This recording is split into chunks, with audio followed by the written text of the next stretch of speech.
Let's talk Momo. Resident waifu in the house. You know why everyone looks at this skin. It's probably on my thumbnail because everyone likes this skin. So, why does everyone like Momo? Well, I'll tell you why. Because she's one of the best characters in the game. And you know what? It's kind of a meme at this point. I say this every time I see a new character. But man, the power level of this game is so high that, like, even for these starting characters, they're just so strong. These characters are very strong, and Momo is no different.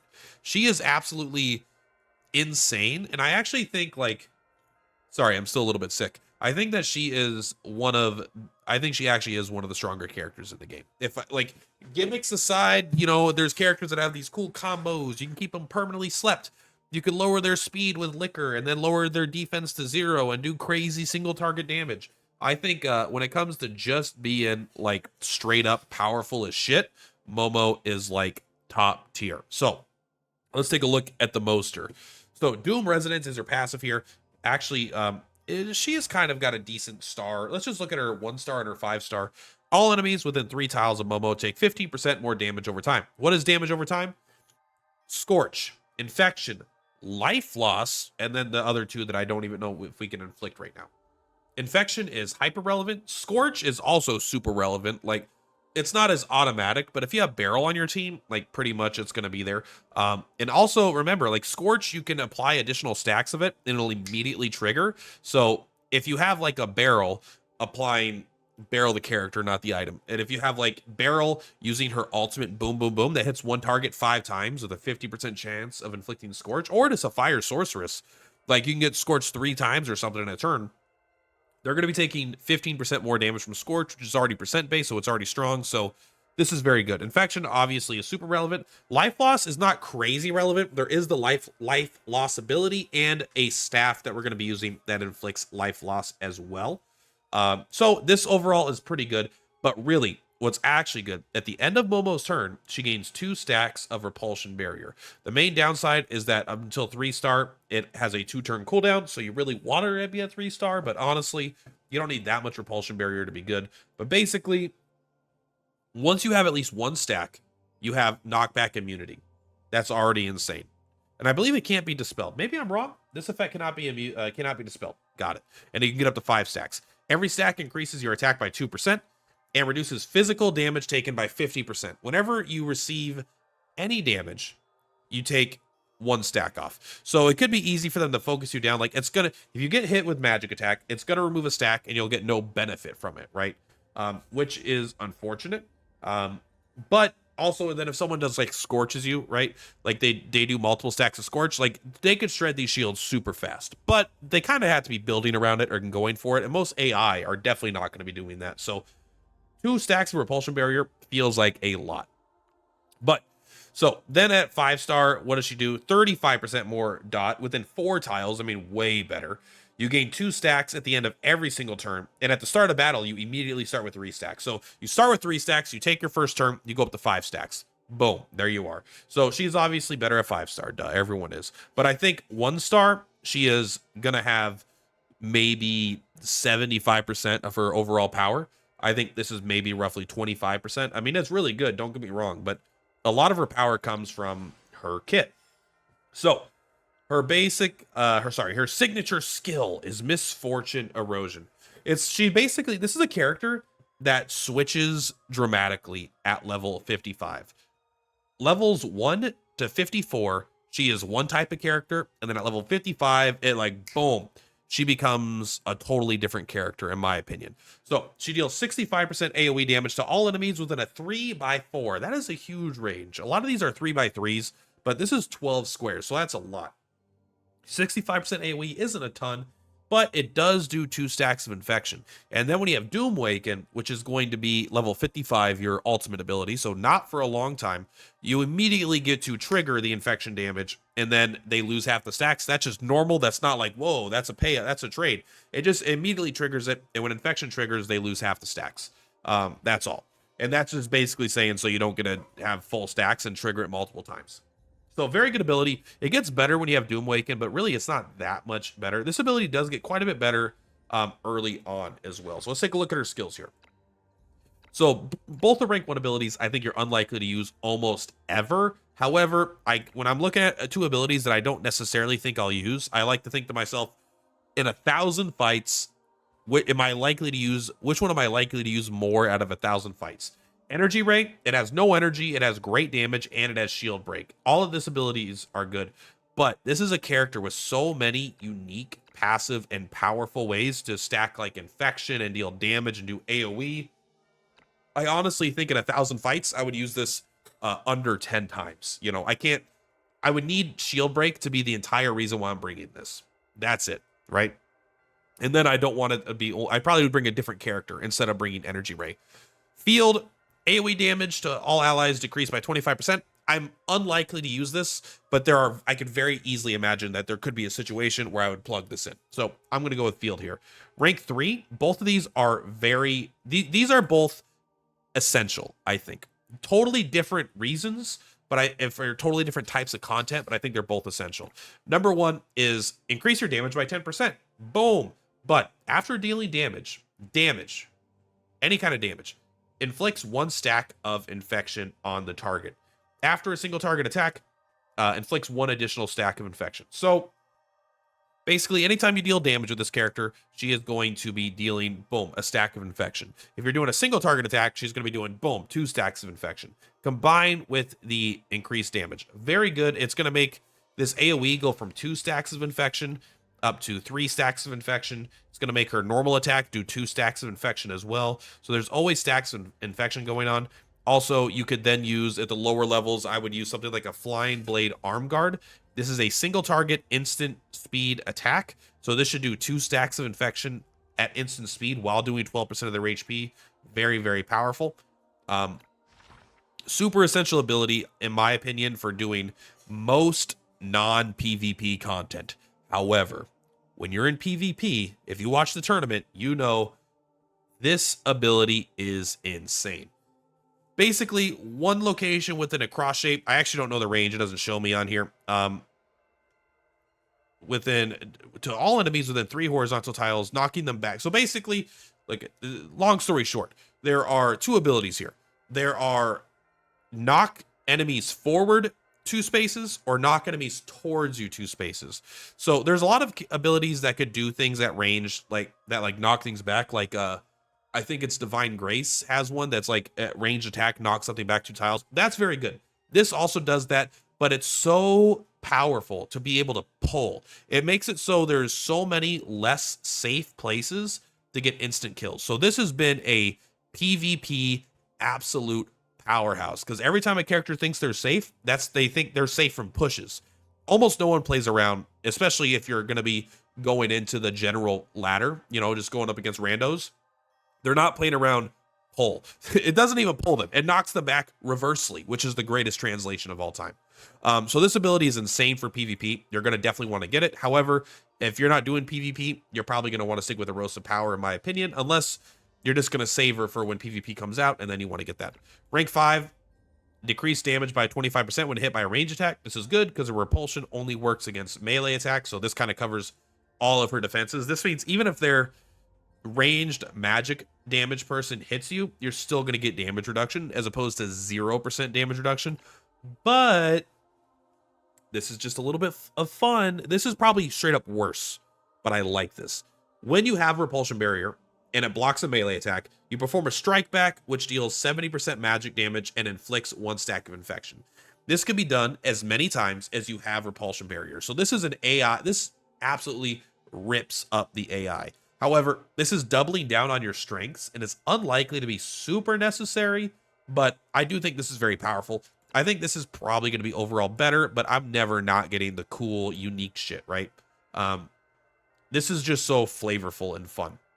Also, the strike back, I believe, if you have Erosive Power, this is an active attack because this is your reaction.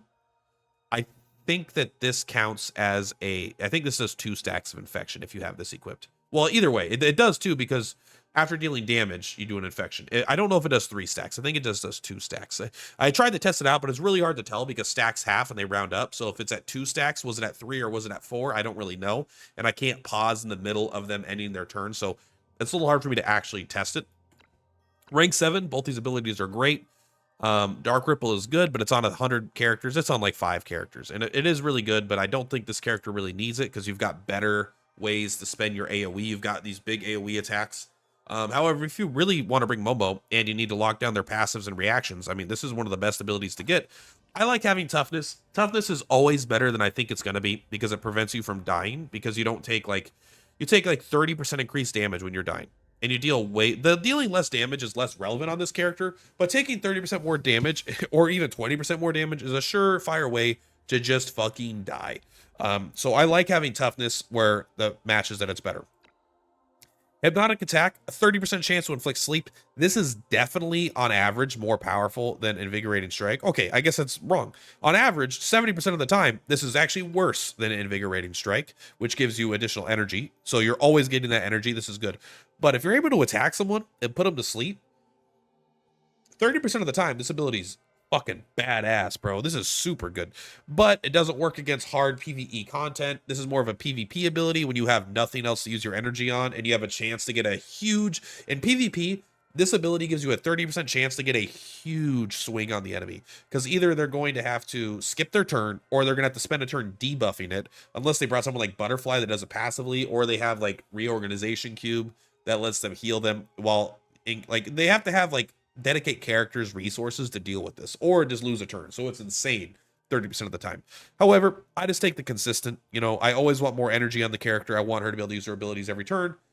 If I have to take a turn off from using her abilities, then I want to get back to it as soon as possible. Now, rank 11, there's no competition. They shouldn't even have this here. Do not take Life Devourer. It's a good ability, of course. It is not what you want here. It is 1/10 as good as Doom Waken. That ability we talked about in the very beginning here, absolutely nutso butso. To gain 2 stacks of Repulsion Barrier immediately, so actually having her at 5-star this is almost like a negative because you don't want to Doom Waken on the first turn because you're going to lose 2 stacks because it only goes to 5. But for most characters that don't ever have 5-star, this is going to be insane. Then you get the Doom Waken effect for 3 turns. This is so strong. You get 20% more attack. Just straight up, your attack increases by 20%. You get 50% lifesteal, just straight up. And then you get an alert skill that is a 3-tile radius that does 70% of your magic damage. That triggers 3 times per round. And it activates at the end of your turn in this massive radius. And it does it 3 times per round for 3 turns. You can get up to 9 attacks of this. And you're healing and getting more attack. It's like fucking nuts, bro. This ability is so good. It's so good. Also, I didn't even mention that she's immune to knockback. I probably did, but like, this Repulsion Barrier is Doom Waken is fucking sick. I want to show it to you. So, as for gear, I'm currently using the Resentment Broom because it gives you the chance at life loss, which increases her damage overall. However, best in slot is probably just going to be the Starry Sky Heritage, but the issue is it's best in slot for almost everybody probably because it does so much survivability and damage that I would probably not you need secondary things here. And I actually think the life loss is pretty good. AoE damage is pretty good. She has like a lot of AoE damage on these abilities here. So it's good. And it does dots and it does AoE damage, which is good. Once you get to 55, Hunter's Intuition is absolutely essential because it'll allow you to get 2 attacks on a single character consistently with your Doom Waken. And if there's a second character, it'll make it much easier to get all 3 hits on this. Absolutely insane. Before level 55, you're probably going to want to use something like the Blade just to get extra stacks of infection. You could also just go with flat stats, right? You could just go with, like, if you're using the Starry Sky Heritage, you could just throw on a Crystal Burst Armor. It makes your strikebacks deal more damage. Like, this is actually going to be really, really, really good. If you're making your Doom Waken deal 15% more damage, this is nuts, especially when you're combining it with probably your best in the slot Sky Heritage here. But the Hunter's Intuition is so strong to make it so whenever you already are doing more damage with it, and then you also, whenever they use a skill within your alert range, it also triggers it. Curse of for the Taros, you could do the one that just gives her more damage when it's not her turn. I think it's very, very viable.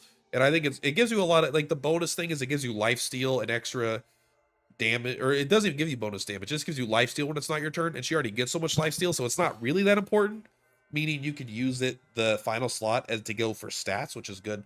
I like the Wheel of Fortune because the AoE damage does infection, it's also like my favorite tarot because it just does a lot. It does some healing, it does some energy regeneration, it does some this, it does some that.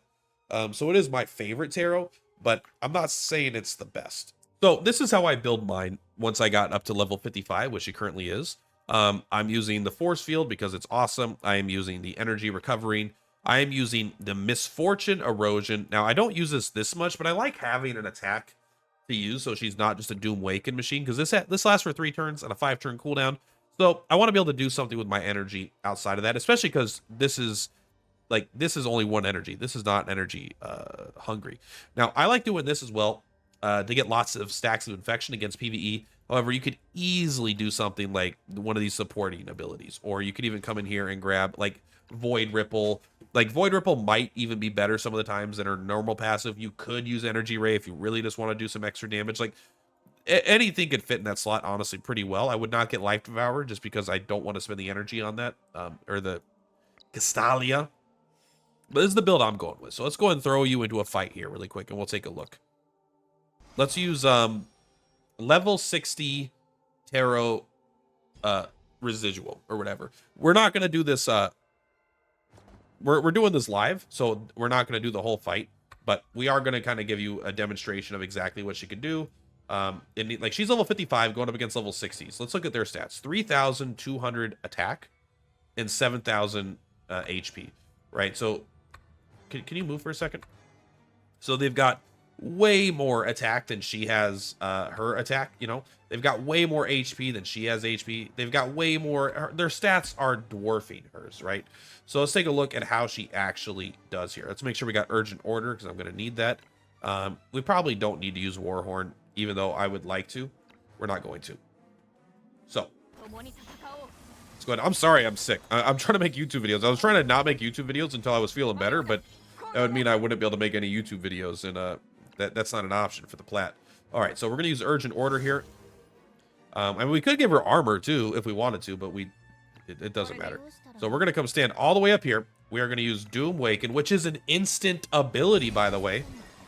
So I actually think if we wanted to, because the way we set it up, we could use this because of urgent order. However, I don't really want to. I mean, we could. Let's just do it. Let's do this. But normally you can't do both of those in the same turn. But watch this. Boom. Doom Waken. Goodbye. They come to attack me. Goodbye. You attack me. Goodbye. Thank you for dying. Coming to attack me.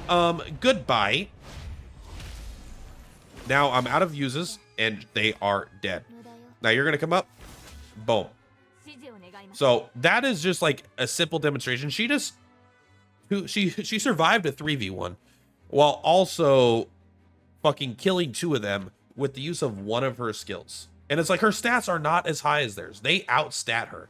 She did get the reduced damage taken by 10%, but like that's, hey man, when you're using Wheel of Fortune, you take the highs, you take the lows. And that time we got a high. How much glory damage can, look how much damage Glory does, 1,500. Boo-hoo. And also remember, keep in mind, we didn't do any buffs on her. Look at her buffs.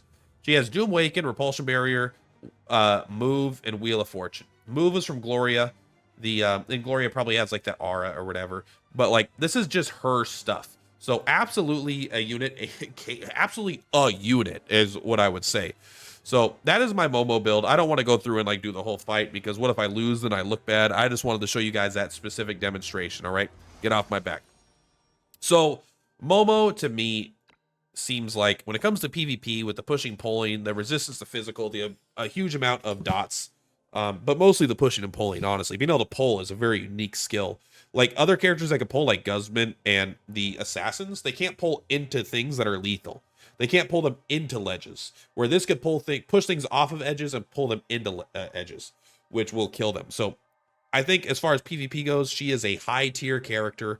Like, I don't know about tier 0, right? But like tier 1, whatever. I think she's like maybe in the bottom tier of like tier 1 to like mid tier, something like that of tier 1. PvE content, I actually think she's a house, bro, because her repulsion barrier decreases damage, specifically physical attacks. So this even says it blocks physical attacks. So does that reduce the damage by 10% on top of reducing it by 50%?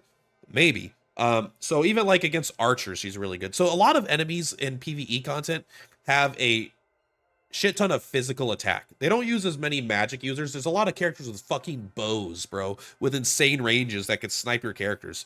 And Momo is kind of like, you're just doing like almost no damage to her. And you actually don't even need this.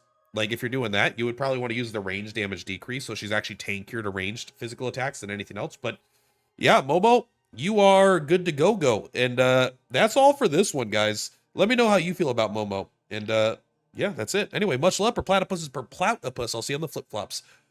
Bye. Platypus on the rise, watch the views go.